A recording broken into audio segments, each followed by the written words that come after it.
ये दुर्भक्त है प्रभु का। प्रेम से पान खिलाइए, हंस करके बुलाइए, रो करके बुलाइए। अगर सच्चे प्रेम है तो डोला चलाता। द्रौपदी ने रो करके पुकारा था, तुलसी अपने राम को रीति भजो कहे,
चाहे जैसे जब जिस स्थिति में आप लें आपका कल्याण होगा।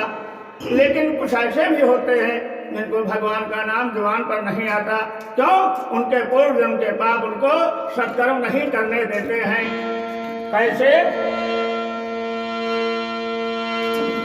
परिपूर्ण पाप के कारण ही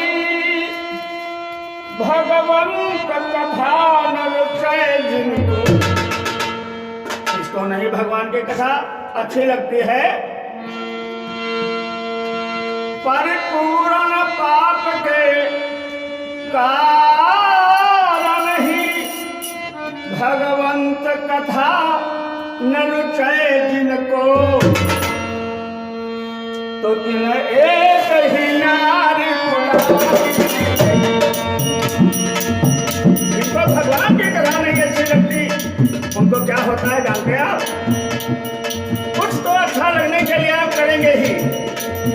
अगर अच्छा आपको अच्छा लगे तो अच्छा, लेकिन अच्छा अगर आपको अच्छा नहीं लगता तो आप बुरे को अच्छा बताने लगेंगे और उसके पास जाने लगेंगे।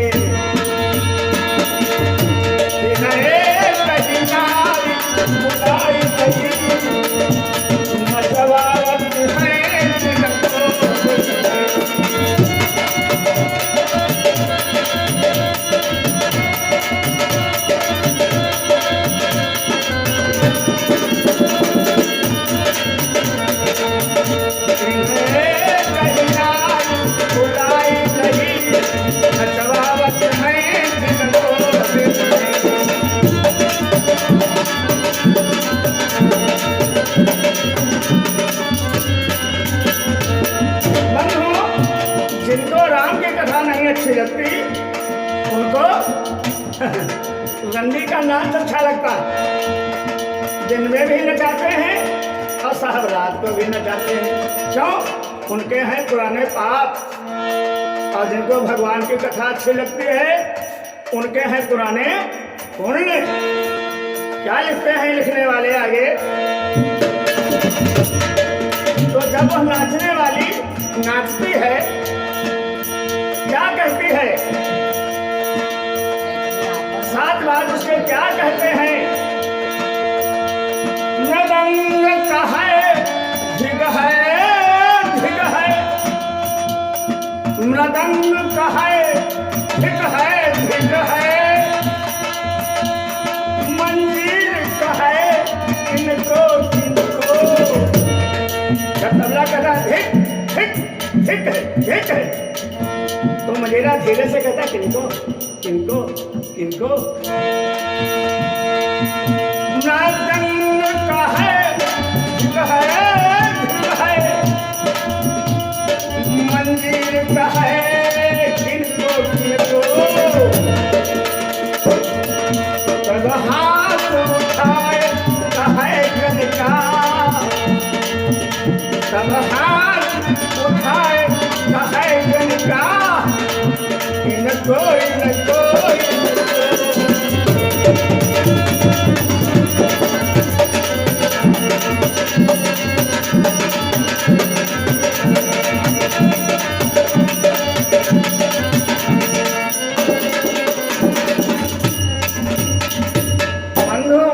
पुण्य के प्रताप से आपको राम के चरणों में प्रीत होती है।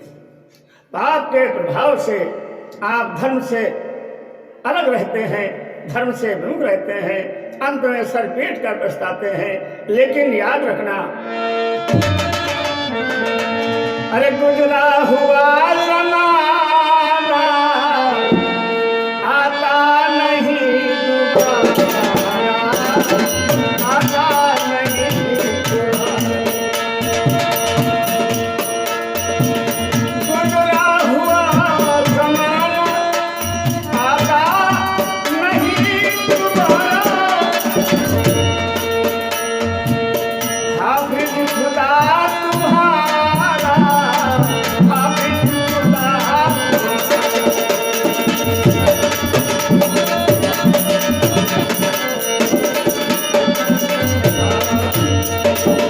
यही बात रानी कैकेयी से महाराज दशरथ ने कहा था, प्यारी बहुत समझा रहा, प्राण ले लो लेकिन राम का वनवास न मांगो। नहीं मानी। अंत में राजा दशरथ को कहना पड़ा। राजा दशरथ नीत निपुण थे, नीतवान पुरुष कभी खट वचन अंतिम वचन नहीं बोलता। शास्त्र कहते हैं राजा दशरथ नीत निपुण थे। यद्यपि नीति निपुण नर नाहु, नारी चरित्र जल निधि अब काहू, नारी चरित्र जल निधि अब काहू, नारी चरित्र जल निधि अब काहू।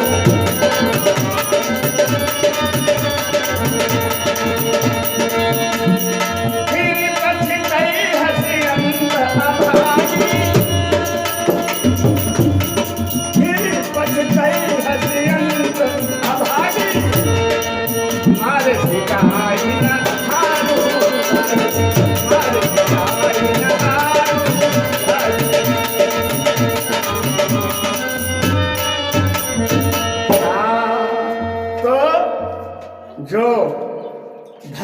भगता है उसका अंजाम बुरा होता है। और दोस्तों याद रखना, एक पापी डूब डाले नाव को मत भर। एक पापी अगर परिवार में हो जाए तो सारा परिवार दूसरा तरफ को चला जाता है। लिखा था कि एक पापी डूब डाले नाव को मत धार में। नाव में सब बैठे हुए हैं, सिद्ध पुरुष, साधु पुरुष, और एक पापी नाव को डुबा दे, ये भाई संभव नहीं। हो सकता है लेख गलत हो, मैं सत्य बोलता हूं। अपने आसन के ऊपर बैठकर मैंने इसको 10 साल मन में विचार किया। तुलसीदास, एक दिन भगवान की कृपा हुई, विचार करते करते हृदय में आ गया कि वह लकड़ी वाली नाव नहीं, पानी में बहने वाली नाव नहीं, ये परिवार की नाव है। परिवार रूपी नाव को अगर उसका मुखिया दुष्चरित्र है तो निश्चित ही उससे जन्मे बालक बालिकाएं चरित्रहीन होंगी। निश्चित है उन बालक बालिकाओं से जन्मे बालक बालिकाएं चरित्रहीन होंगे और पूरा परिवार, 7 पीढ़ियां पाप में डूब जाएंगी। और मुझे विश्वास हो गया, जिसने लिखा था कि एक पापी डूब डाले नाव को मझधार में, फिर हमको संतोष हुआ कि हाँ, एक पापी निश्चित रूप से ही पूरी नाव में बैठे हुए लोगों को खोलो, उनका वीडियो बनाया उनको।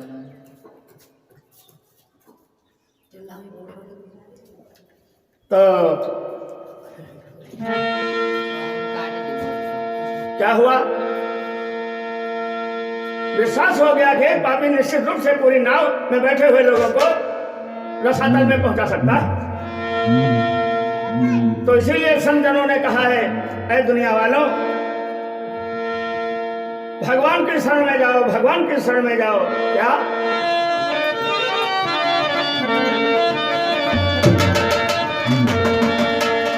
अरे बड़े भाग्यवान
नोट कमाने वालों को, दुनिया में सबको चूतिया बनाने वालों को चतुर नहीं कहा गया है। वो मूर्ख है, महामूर्ख है, जो दूसरे को मूर्ख बनाता है। चतुर शिरोमणि तेरी जगह माही, जय महिलाए,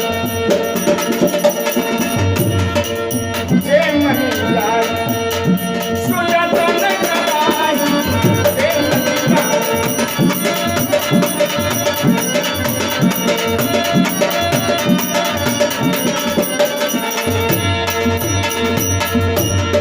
राम भगत मणि पुरबस जागे,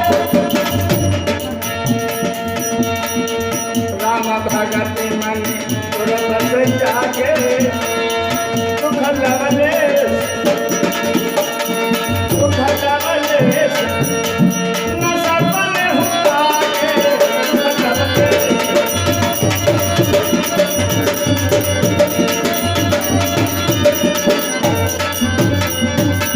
जो भगवान के शरण में जाता है, भगवान राम नाम का प्रकाश, राम नाम की मणि जिसके हृदय में निवास कर जाती है, वो संसार के अगम अगाध समंदर से पार हो जाता है।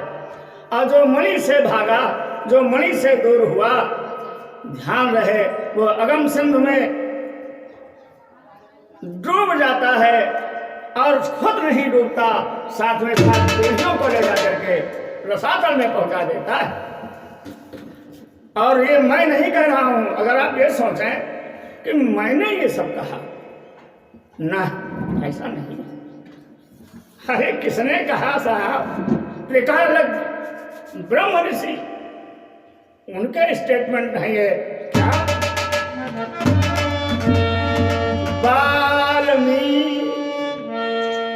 वाल्मीकि का नाम तो बड़ा प्रचलित है, केवल संतों की शरण में, क्या शरण तो नहीं, संतों का दर्शन मान जीवन बदल गया।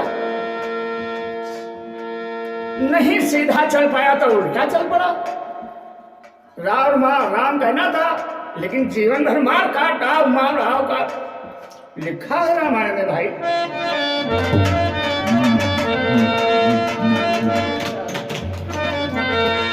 सुख सारिका सधन सुखकारी, सुख सारिका सदन सुखकारी, जप ही राम गण दे वही यारी। तुलसीदास जी ने यह मन में विचार किया कि सत्संग और कुसंग का फर्क क्या है। देखो, संत का परम कर्म है कि जो भी अपनी वाणी से कहे, जो भी अपनी लेखनी से लिखे, उसको अपने जीवन में अनुभव पर तौल कर, अनुभव के तराजू पर। तुलसीदास जी ने अपने आश्रम को छोड़ दिया और भ्रमण को निकल गए, पहुंचे हिमालय के कमरा में। तो हिमालय के इधर जो निवासी थे, वो साध संतों की मड़िया थी, साध संतों का निवास था। और हिमालय के दूसरी सीमा पर विदेशियों का धावा था, विदेशियों का बोलबाला था। वहां पर बहुत से डकैत थे, राहजन थे, चोर थे। तो इधर से जब गए तो 7 दिनों की जब मड़िया देखी तो इन्होंने विचार किया कैसा किया जाए। बहुत पैदल चले हैं और बहुत ही थक गए हैं, तो थोड़ा विश्राम कर लिया जाए। तो जब आश्रम में गए तो वहां साधु जी थे नहीं, एक सुआ टंगा था। तो सुआ ने कहा, आओ भाई राम राम, आओ भाई राम राम, आओ भाई राम राम, बैठो भाई बैठो बैठो। तो इस सुआ की थोड़ी जल्दी बोली होती है, भाई मिठाई धरी खा ले, मिठाई धरी खा ले, पानी पी लो भाई, पानी पी लो भाई। इशारा करता रहा। खैर वो बैठे, आराम किए, मिठाई भी खाया, जल्दी किया, अब चल दिए। चलते टाइम उसने कहा, भाई राम राम, आयो भाई, आयो भाई, आयो भाई राम राम, आयो भाई, फिर आयो भाई। हिमालय पहाड़ के जब उस तरफ पहुंचे तो इनको कल्पना थी कि ऐसा ही आश्रम में भी होता होगा। वहां गए, आश्रम को झांक के देखा, भाई भूख तो लगती ही है, चाहे जितने दिन हो जाए, चाहे जो कुछ भी हो, वो अपना काम करती। तो वहां था, मारो काटो मारो काटो मारो काटो मारो काटो, छीनो लूटो छीनो लूटो छीनो लूटो, मारो काटो। अब तुलसीदास बहुत परेशान, इनके पास था ही क्या। तो इन्होंने लिखा अपने श्री रामचरितमानस, सुख सारिका, अरे सलन सुख सारिका, सलन सुख सारिका, जब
कि राम नाम के प्रभाव से, संत दर्शन के प्रभाव से, परम प्रभाव सत्संगति का, जिसके कारण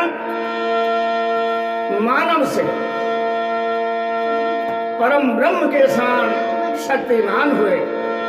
इसलिए भगवान की शरण में वही जाता है जिसके पुराने पुण्य उदय होते हैं। भगवान की शरण से वही भागता है जिसके पुराने पाप उदय होते हैं। 2 बार भगवान का नाम